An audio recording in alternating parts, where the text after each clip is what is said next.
नमस्कार and good morning all students. I am Monika Nama. आज हम बीएड सेकंड ईयर का पेपर है for compulsory guidance and counselling. Unit आपकी थर्ड है, विशिष्ट अधिगम करता हूँ हेतु निर्देशन उपकरण और प्रविधियाँ। टॉपिक है एकल अध्ययन विधि। एकल अध्ययन विधि में हम एकल अध्ययन विधि के प्रकार पढ़ रहे हैं, जो मैंने आपको पिछले वीडियो में इसके प्रकार मेन पॉइंट्स बता दिए थे। आज हम विस्तार से पढ़ेंगे एकल अध्ययन विधि। तो एकल अध्ययन विधि का फर्स्ट प्रकार है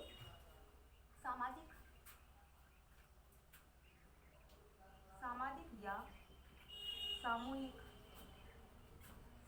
या सामूहिक इकाई अध्ययन।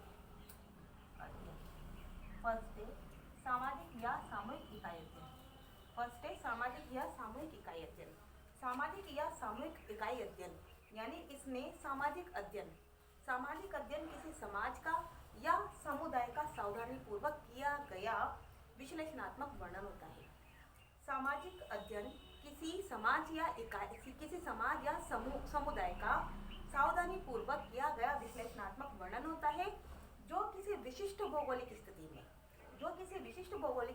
में एक साथ रह रहे सामाजिक तत्वों का अध्ययन सामुदायिक अध्ययन में किया जाता है।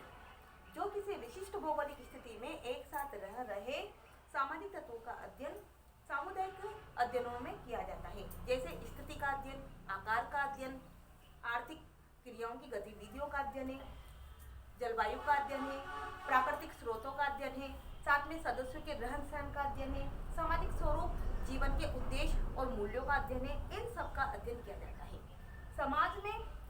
समाज में निहित सामाजिक संस्थाओं का, यानी कि समाज में जो सामाजिक संस्था निहित होती हैं, उनका मूल्यांकन इसमें सामाजिक या सामूहिक इकाई अध्ययन में शामिल किया जाता है। साथ ही जो व्यक्ति की आवश्यकताओं की पूर्ति करते हैं, यानी कि व्यक्ति की आवश्यकताओं की पूर्ति करने वाले इन सभी प्रकार के स्थिति का अध्ययन, आकार का अध्ययन, जलवायु का अध्ययन, रहन सहन, सदस्यों के रहन सहन का अध्ययन, इन सबको शामिल किया जाता है। साथ ही इस प्रकार के अध्ययन में वे इकाई अध्ययन होते हैं जिनमें समुदाय एक स्थिति को प्रदर्शित करता है, यानी कि समुदाय या समाज एक स्थिति को प्रदर्शित करता है। सेकंड है कारण का तुलनात्मक अध्ययन। कारण का तुलनात्मक अध्ययन।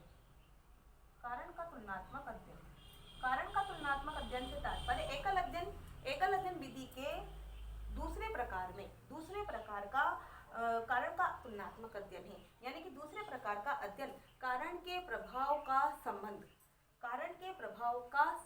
यानी कि कारण के प्रभाव का संबंध और उसका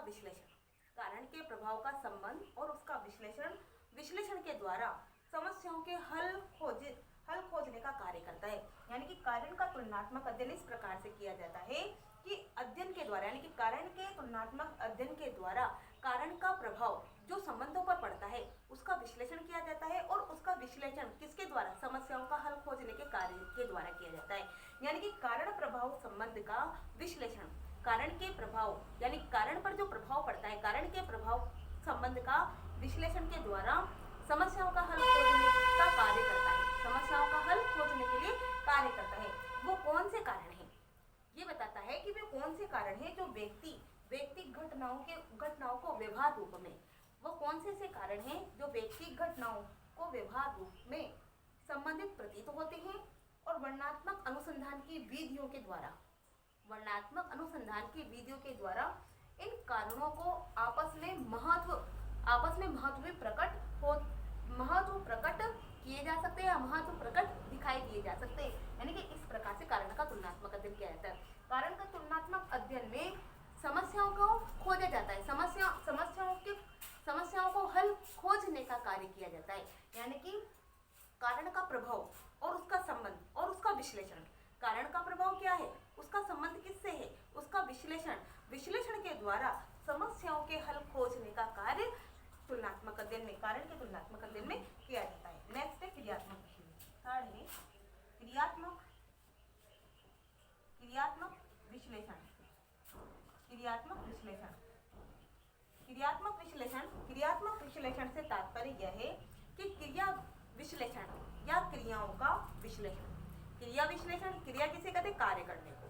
तो क्रिया विश्लेषण या क्रियाओं का विश्लेषण या वे प्रतिक्रियाएं जो उद्योगों, वे प्रतिक्रियाएं जो उद्योगों या विभिन्न प्रकार की सामाजिक संस्थाओं में व्यक्ति विशेष के लिए महत्वपूर्ण होती है। वे प्रतिक्रियाएं जो उद्योगों में या विभिन्न प्रकार की सामाजिक संस्थाओं में व्यक्ति विशेष के लिए महत्वपूर्ण होती है, उसका क्रियात्मक विश्लेषण किया जाता है। व्यक्ति विशेष के लिए जो क्रियाएं महत्वपूर्ण होती है, उनका क्रियात्मक विश्लेषण किया जाता है। साथ ही समस्त जिम्मेदारी के स्तर को, यानी कि समस्त जिम्मेदारी के स्तर पर या किसी भी कार्य क्षेत्र में, समस्त जिम्मेदारी का स्तर या किसी भी कार्य क्षेत्र में प्रक्रियाओं का विश्लेषण उचित प्रकार से किया जाता है। सामाजिक पद्धति में जो अध्यक्ष होते हैं, अब अध्यक्ष कौन होते हैं? प्रधानाचार्य, अध्यापक, प्रबंधकर्ताओं के कार्यों का सावधानी पूर्वक विश्लेषण किया गया हो। मतलब प्रबंधनकर्ता, प्रधानाचार्य, अध्यापक, इन सभी के कार्यों का सावधानी पूर्वक विश्लेषण किया गया हो, और यह जानने के लिए कि यह व्यक्ति क्या कार्य करते हैं, और किस व्यक्ति क्या कार्य करते हैं और उन कार्यों को करने में ये सक्षम है या नहीं है, तथा उन्हें क्या करने में सक्षम होना चाहिए। यानी कि जब अध्यापक है, प्रधानाध्यापक है या प्रबंधकर्ता है, तो उनके कार्यों का विश्लेषण किया जाता है कि किस प्रकार का कार्य करते हैं और वो उन कार्यों को करने में सक्षम है या नहीं है, इनका क्रियात्मक विश्लेषण किया जाता है। नेक्स्ट है फोर्थ, विषय वस्तु या अभिलेख विश्लेषण। विषय वस्तु या अभिलेख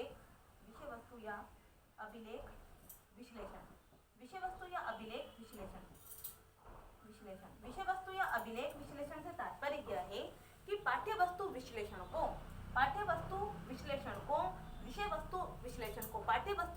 या विषय वस्तु विश्लेषण को अभिलेख विश्लेषण भी कहा जाता है, लेख विश्लेषण भी कहा जाता है। यह वर्तमान प्रमाण या लेख के आंकड़ों का स्रोत होता है। यानी कि जो विषय वस्तु विश्लेषण है या अभिलेख विश्लेषण है, यह वर्तमान प्रमाण के आंकड़ों का स्रोत होता है। वर्तमान प्रमाण के आंकड़ों का, वर्तमान प्रमाण के लेखों का वर्तमान प्रमाण या लेखों का एक स्रोत होता है। साथ में विभागीय प्रमाण एवं वृत्तांत जैसे छपे हुए फॉर्म है, पाठ्य पुस्तकें हैं, संदर्भ पुस्तकें हैं, पत्रिकाएं हैं, डायरियां हैं और तस्वीरें, फिल्में हैं एवं कार्टून आदि लिखित प्रमाणों का प्रयोग करते समय इन तथ्यों का ध्यान में रखना आवश्यक होता है कि जो छपे हुए आंकड़े हैं वो विश्वसनीय है या नहीं है, यानी छपे हुए आंकड़े विश्वसनीय है या नहीं है, इनके द्वारा विषय वस्तु के लेख का विश्लेषण किया जाता है। नेक्स्ट है अनुगामी कार्यक्रम। फिफ्थ है अनुगामी कार्यक्रम। अनुगामी कार्यक्रम अध्ययन उन व्यक्तियों के विषय में अध्ययन करता है। अनुगामी कार्यक्रम उन व्यक्तियों के विषय में अध्ययन करता है जो विद्यालय में हैं अथवा अपना अध्ययन पूर्ण कर चुके हैं और विद्यालय छोड़ चुके हैं। यानी कि अनुगामी अध्ययन उन लोगों के लिए, उन व्यक्तियों का अध्ययन करता है जो विद्यालय में है या जिन लोगों ने या जिन व्यक्तियों ने उन व्यक्तियों के ऊपर अध्ययन करता है जिन्होंने अपना अध्ययन पूर्ण कर लिया हो और विद्यालय छोड़ चुके हो। यानी कि अपना अध्ययन पूर्ण करने के बाद जिन्होंने विद्यालय छोड़ दिया है, ऐसे व्यक्तियों पर अनुगामी अध्ययन किया जाता है। साथ ही उनके पाठ्यक्रमों की सफलता के विषय में जानने के लिए यानी कि अनुगामी अध्ययन जो व्यक्ति विद्यालय में है या जिन्होंने विद्यालय अध्ययन पूर्ण करके विद्यालय छोड़ दिया है, उनके पाठ्यक्रमों की सफलता के विषय में जानने का ये प्रयास करता है। कौन? अनुगामी कार्यक्रम। नेक्स्ट है ताकि अनुगामी कार्यक्रम उन पाठ्यक्रमों के विषय में जानकर ये पता लगा सके कि उन्होंने कितना ज्ञान अर्जित किया और उससे तथ्य निकाल सके। नेक्स्ट है सिक्स है अध्ययनों की प्रवृत्ति। अध्ययनों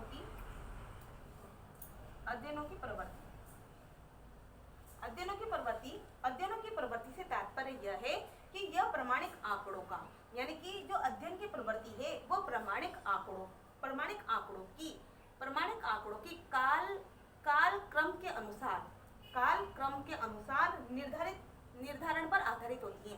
यानी कि यह प्रमाणिक आंकड़ों के काल क्रम के अनुसार निर्धारण पर आधारित होती है और ये संकेत करते हुए कि अतीत में क्या हो रहा था, मतलब ये संकेत करता है काल क्रम के अनुसार जो निर्धारण होता है वह यह संकेत करती है कि अतीत में क्या हो रहा था और यह वर्तमान परिस्थितियां किस ओर इशारा कर रही है। वर्तमान परिस्थितियां किस ओर इशारा कर रही है, वर्तमान में क्या होने वाला है, इनका अध्ययन किया जाता है। जैसे मान लीजिए कि इन आंकड़ों से आगे की भविष्यवाणी का क्या होगी, यानी आगे क्या होगा, आगे किस प्रकार का अध्ययन किया जाएगा। यह प्रवृत्ति कॉलेजों के अधिकारियों के लिए अधिक महत्वपूर्ण और उपयोगी होती है। क्यों होती है कॉलेजों के अधिकारियों के लिए महत्वपूर्ण उपयोगी? क्योंकि इसमें विद्यालय भवन और सामग्री उपलब्ध, यानी कि विद्यालय में भवन एवं सामग्री उपलब्ध कराने, विद्यालय का जो भवन है उसमें सामग्री उपलब्ध करवाने, अध्यापकों या उनको वित्तीय सहायता उपलब्ध करवाने, साथ में विद्यालय में अग्रिम उच्च शिक्षा के विस्तार के लिए आवश्यक होती है। यानी कि अध्ययनों की प्रवृत्ति विद्यालय में जो भी सामग्री उपलब्ध होती है, जो भी सामग्री उपलब्ध की जाती है, उसके अग्रिम में उसके विस्तार के लिए आवश्यक होती है। इस प्रकार से यह आपके एकल अध्ययन विधि के प्रकार कंप्लीट हुए। नमस्कार, धन्यवाद।